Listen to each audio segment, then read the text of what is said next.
राजा जनक को आत्मज्ञान की प्राप्ति कैसे हुई थी? प्राचीन भारत में कई राजा थे जो युद्ध में अपने कौशल, सैन्य शक्ति और अपनी सत्यनिष्ठा के लिए बहुत जाने जाते थे, लेकिन बहुत कम राजा ऐसे थे जिन्होंने आध्यात्मिकता की ऊंचाई हासिल की। ऐसे एक असाधारण राजा थे मिथिला के राजा जनक, देवी सीता के पिता राजा जनक। वे युवावस्था से ही सत्य के उत्कट साधक थे। वह अपने दरबार में आध्यात्मिकता और धर्म पर लंबे शास्त्रार्थ का आयोजन किया करते थे। ये बहसें पूरे दिन चलती थीं।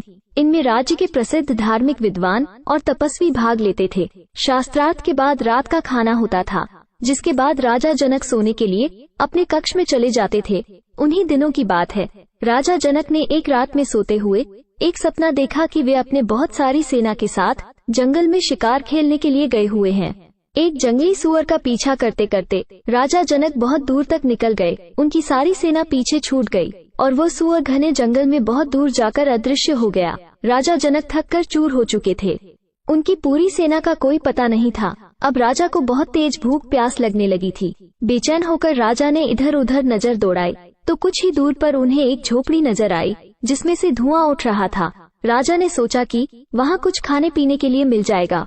वे झोपड़ी में गए तो देखा कि झोपड़ी के अंदर एक बुढ़िया औरत बैठी हुई थी। राजा ने कहा, मैं एक राजा हूँ और मुझे खाने के लिए कुछ दो, मैं बहुत भूखा हूँ। बुढ़िया ने कहा कि इस समय खाने के लिए कुछ नहीं है और मुझसे काम नहीं होता, लेकिन यदि तुम चाहो तो वहाँ थोड़े से चावल रखे हैं, तुम उनको पकाकर खा सकते हो। राजा ने सोचा, इस समय इसके अतिरिक्त और कोई उपाय भी तो नहीं है। राजा ने बड़ी मुश्किल से चूल्हा जलाकर किसी तरह भात को पकाया। फिर जैसे ही राजा एक केले के पत्ते पर रखकर उस भात को खाने लगा, तभी तेजी से दौड़ता हुआ एक सांड आया और पूरे भात पर धूल गिर गई। उसी समय राजा की आंख खुल गई और राजा आश्चर्यचकित होकर चारों ओर देखने लगा। उसके मन में ख्याल आया कि मैं एक राजा होकर इस तरह का स्वप्न क्यों देखा। यही सोचते हुए राजा को पूरी रात नींद नहीं आई। दूसरी सुबह राजा ने 2 सिंहासन बनवाए और एक ऐलान अपने राज्य में करा दिया कि मेरे 2 प्रश्न हैं।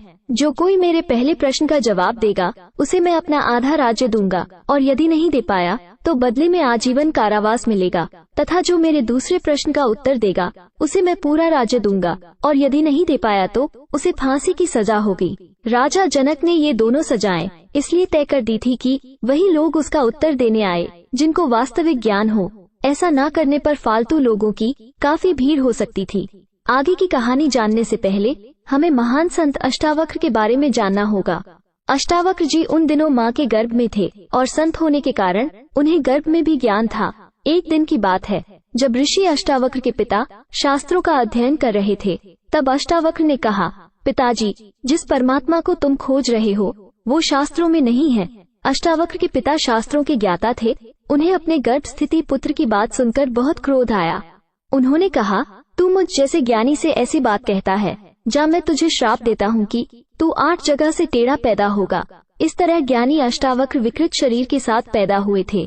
उधर क्या हुआ कि अष्टावक्र के पिता को धन की कमी हो गई, तो वे राजा जनक के आधे राज्य के इनाम वाला उत्तर देने चले गए और उत्तर ठीक से नहीं दे पाए, अतः उन्हें आजीवन कारावास में डाल दिए गया।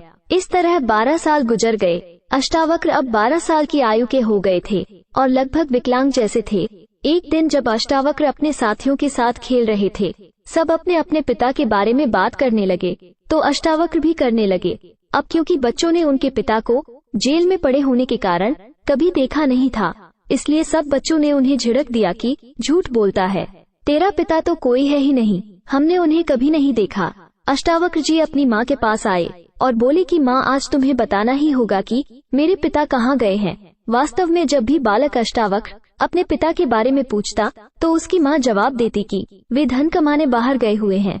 आज अष्टावक्र जी जिद पकड़ लिए कि उन्हें सच बताना ही होगा कि उनके पिता कहाँ हैं। तब हारकर उनकी माँ ने उन्हें बताया कि वे राजा जनक की जेल में पड़े हुए हैं। बालक अष्टावक्र ने कहा कि वे अपने पिता को छुड़ाने जाएंगे और राजा के दोनों प्रश्नों का जवाब भी देंगे। उनकी माँ ने बहुत कहा कि यदि राजा ने तुझे भी जेल में डाल दिया तो फिर मेरा कोई सहारा नहीं रहेगा। लेकिन अष्टावक्र जी ने उनकी एक ना सुनी और वे कुछ बालकों के साथ राजा जनक के महल के सामने पहुंच गए।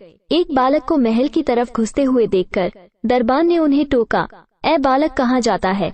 अष्टावक्र जी बोले, मैं राजा जनक के प्रश्नों का उत्तर देने आया हूँ, मुझे अंदर जाने दो। दरबान ने बालक जानकर उन्हें रोकने की बहुत कोशिश की। तब अष्टावक्र ने कहा कि वे राजा से उसकी शिकायत करेंगे, क्योंकि राजा ने ये घोषणा कराई है कि कोई भी उनके प्रश्नों का उत्तर दे सकता है। ये सुनकर दरबान डर गया। वो समझ गया कि ये बालक तेज है। यदि इसने मेरी शिकायत कर दी तो राजा मुझे दंड दे सकता है, क्योंकि ये बालक सच कह रहा है। उसने अष्टावक्र को अंदर जाने दिया।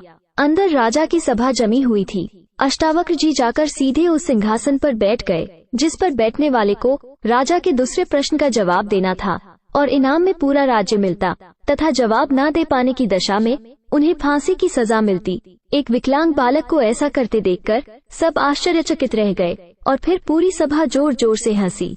उनके चुप हो जाने के बाद अष्टावक्र जोर से हंसे। राजा जनक ने कहा कि सभा के विद्वान क्यों हंसे, ये तो मेरी समझ में आया, पर तुम क्यों हंसे, ये मेरी समझ में नहीं आया। अष्टावक्र ने कहा, राजा मैं इसलिए हंसा कि मैंने सुना था आपके यहाँ विद्वानों की सभा होती है, पर मुझे तो इनमें एक भी विद्वान नजर नहीं आ रहा। ये सब तो चमड़े की पारख करने वाले चर्मकार मालूम होते हैं। अष्टावक्र के ये कहते ही राजा जनक समझ गए कि ये बालक कोई साधारण बालक नहीं है। लेकिन अष्टावक्र के द्वारा विद्वानों को चर्मकार कहते ही सभा में मौजूद विद्वान भड़क उठे। उन्होंने कहा, ये विकलांग बालक हमारा अपमान करता है। अष्टावक्र ने कहा, मैं किसी का अपमान नहीं करता, पर आप लोगों को मेरा विकलांग शरीर दिखाई देता है। विकलांग शरीर होने से क्या इसमें विराजमान आत्मा भी विकलांग हो गई? क्या किसी भी ज्ञान का शरीर से कोई संबंध है?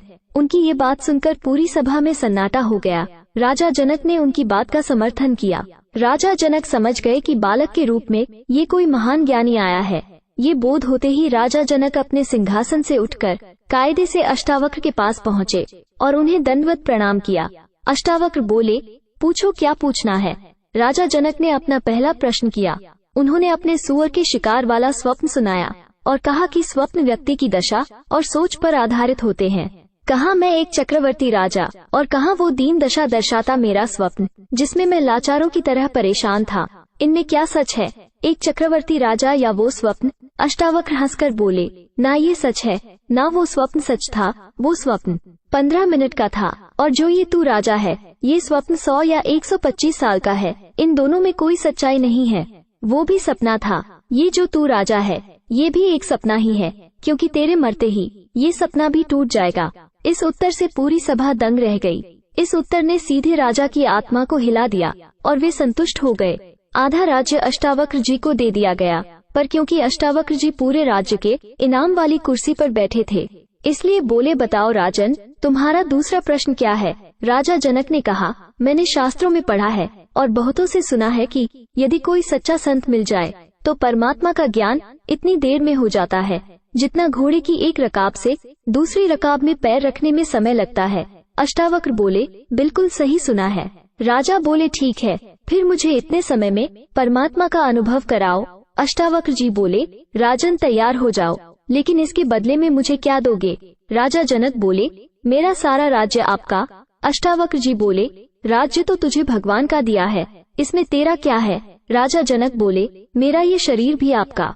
अष्टावक्र जी बोले, तूने तन तो मुझे दे दिया, लेकिन तेरा मन अपनी चलाएगा। तब राजा जनक बोले, मेरा ये मन भी आपका हुआ। अष्टावक्र जी बोले, देखो राजन, तुम मुझे अपना तन, मन, धन सब दे चुके हो। अब मैं इसका मालिक हूँ, तुम नहीं। तो मैं हुक्म करता हूँ कि तुम सबके जूतों में जाकर बैठ जाओ। ये बात सुनकर दरबार में सन्नाटा छा गया, मगर राजा जनक समझदार थे, जरा भी नहीं झुंझलाए और जूतियों में जाकर बैठ गए। अष्टावक्र ने ऐसा इसलिए किया कि राजा को लोकलाज छूट जाए। लोकलाज रुकावट है, बड़े बड़े लोग यहाँ आकर रुक जाते हैं। फिर अष्टावक्र ने कहा कि यह धन मेरे है, मेरे धन में मन न लगाना। राजा का ध्यान बार बार अपने राजधन की ओर जाता और वापस आ जाता। नहीं, ये तो अब अष्टावक्र जी का हो चुका है। मन की आदत है, वो बेकार और चुप नहीं बैठता और कुछ न कुछ सोचता ही रहता है। राजा के मन का ये खेल अष्टावक्र देख रहे थे। आखिर राजा आंखें बंद करके बैठ गया कि मैं बाहर ना देखूं, ना मेरा मन वैभव में भागे। अष्टावक्र जी यही चाहते थे। उन्होंने राजा जनक से कहा, तुम कहाँ हो? राजा जनक बोले, मैं यहाँ हूँ। इस पर अष्टावक्र बोले, तुम मुझे मन भी दे चुके हो, खबरदार जो उसमें कोई ख्याल भी उठाया तो। राजा जनक समझदार थे, समझ गए कि अब मेरे अपने मन पर भी मेरा कोई अधिकार नहीं है। समझने की देर थी कि मन रुक गया। जब ख्याल बंद हुआ तो अष्टावक्र ने अपनी अनुग्रह दृष्टि दे दी। रूह अंदर की यात्रा पर चल पड़ी, रूहानी मंजिल की सैर करने। राजा को अंतर का आनंद होने लगा। घंटे भर पश्चात राजा जनक को अष्टावक्र ने आवाज दी। राजा ने अपनी आंखें खोली तो अष्टावक्र ने पूछा, क्या तुम्हें ज्ञान हो गया? राजा जनक ने जवाब दिया, हाँ हो गया। तब अष्टावक्र ने कहा, मैं तुम्हें तन मन धन वापस देता हूँ, इसे अपना ना समझना। अब तुम राज्य भी करो और आत्मज्ञान का आनंद लो। इस तरह अष्टावक्र ने 1 सेकंड में मुक्ति और जीवन मुक्ति पाने की विधि बताई और ज्ञान दिया। राजा जनक ने अष्टावक्र जी के पिता और सभी कैदियों को रिहा करवा दिया। राजा जनक ने उन्हें गुरु का स्थान दिया और आत्मज्ञान प्राप्त किया। जीवन मुक्त स्थिति माना जीते जी सब आकर्षण, बंधन, वैभवों के प्रभाव से मुक्त रहना। इसका मतलब यह नहीं कि सब कुछ छोड़कर सभी से दूर रहना, परंतु सबके बीच रहते हुए, सभी जिम्मेदारियों को निभाते हुए भी किसी के भी बंधन में नहीं फंसना, सुख और दुख के बंधन में भी नहीं फंसना। यही सच्ची जीवन मुक्त स्थिति है जो महादेव सिखाते हैं। वीडियो अच्छी लगी हो तो लाइक, शेयर और ऐसे ही वीडियो को देखने के लिए हमारे चैनल को सब्सक्राइब जरूर करें। धन्यवाद।